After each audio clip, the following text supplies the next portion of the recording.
श्री स्वामी समर्थ. पितृपक्षामध्ये बघा कावळ्यांना खूप महत्त्व दिले जाते. तर नक्की कावळ्यांना पितरांचं प्रतीक का मानलं जातं?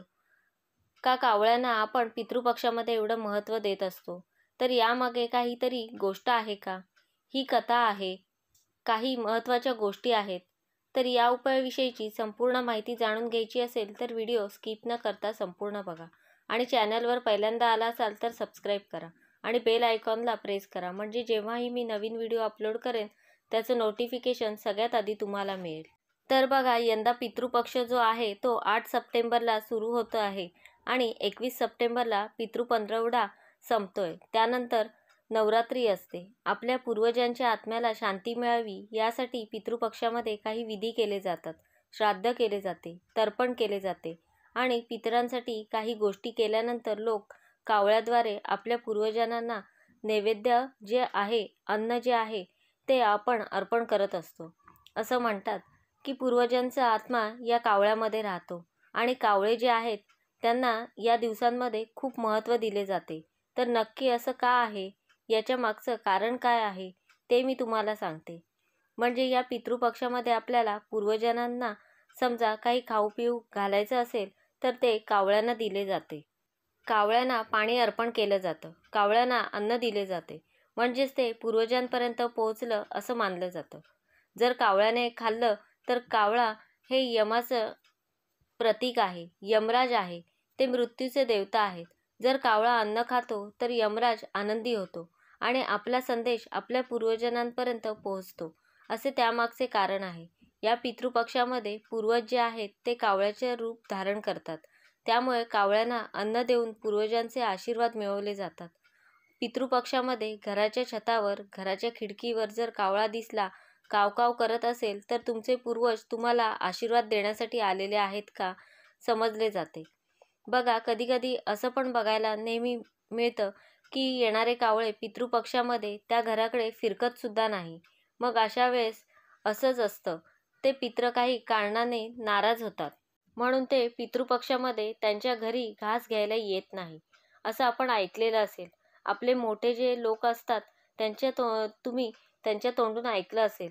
तर बघा, पितृपक्षामध्ये कावळा आपल्या घरच्या आसपास येणं, खिडकीमध्ये येणं आणि अन्न घेणं आणि आपण दिलेल्या ज्या काही वस्तू आहेत त्यांनी ते ग्रहण करणं हे खरंच खूप शुभ मानलं जातं. हे म्हणजे येणाऱ्या काळासाठी तुमच्यासाठी खूप शुभ असू शकतं. तसं पाहायला गेलं तर आता बऱ्याच ठिकाणी कावळे खूप कमी दिसतात. जेव्हा एक कावळा घराच्या दारावर येऊन कावकाव करत असतो तेव्हा मानले जाते की घरामध्ये पाहुणे येणार आहेत. त्याचप्रमाणे पितृपक्षामध्ये कावळ्याला अन्न दिल्याशिवाय पूर्वजांचा समाधान होत नाही.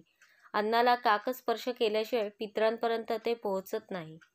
म्हणजे कावळ्याचे स्पर्श झाल्यानंतर ते पोहोचलं जातं असं समजलं जातं. आता बघा, यामध्ये एक पौराणिक कथासुद्धा आहे. पौराणिक कथेनुसार कावळ्याला यमराजाचे दूत असल्याचे मानले जाते. असं मानलं जातं की कावळा नैसर्गिकरित्या मरत नाही, त्याचा अपघाती मृत्यू होतो. तसेच कावळ्याला मृत्यू झाला की त्याचे इतर साथीदार कावळे अन्न खात नाहीत. त्यामुळे यमाने कावळ्याला वरदान दिलं आहे की तू दिलेलं अन्न पूर्वजांच्या आत्म्यांना शांती देतं.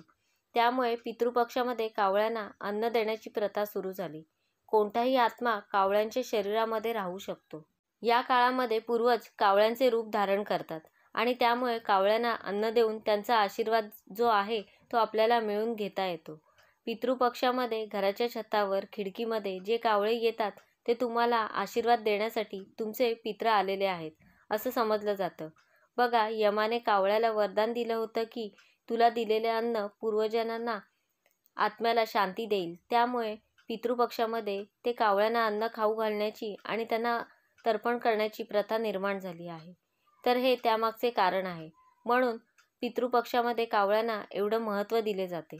तर बघा, पितृपक्ष म्हणजे काय, पितृपंधरवडा म्हणजे काय, कुठल्या गोष्टी करायच्या आहेत, कुठल्या गोष्टी अजिबात करायच्या नाही, कुठल्या चुका करायच्या नाहीत. नक्कीच या पितृपक्षामध्ये सांगितलेल्या गोष्टी करा, जेणेकरून पितरांचा भरभरून आशीर्वाद मिळेल आणि मग आपल्याला आयुष्यामध्ये दुःख, अडीअडचणी, संकटे येणार नाहीत.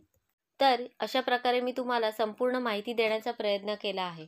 कसा वाटला तुम्हाला आजचा व्हिडिओ मला नक्की सांगा. आवडला असेल तर लाईक करा, जास्तीत जास्त लोकांपर्यंत शेअर करा आणि असे छान छान व्हिडिओ पाहण्यासाठी आजच आपल्या स्वामी माझे गुरु या चॅनलला सबस्क्राईब करा. धन्यवाद.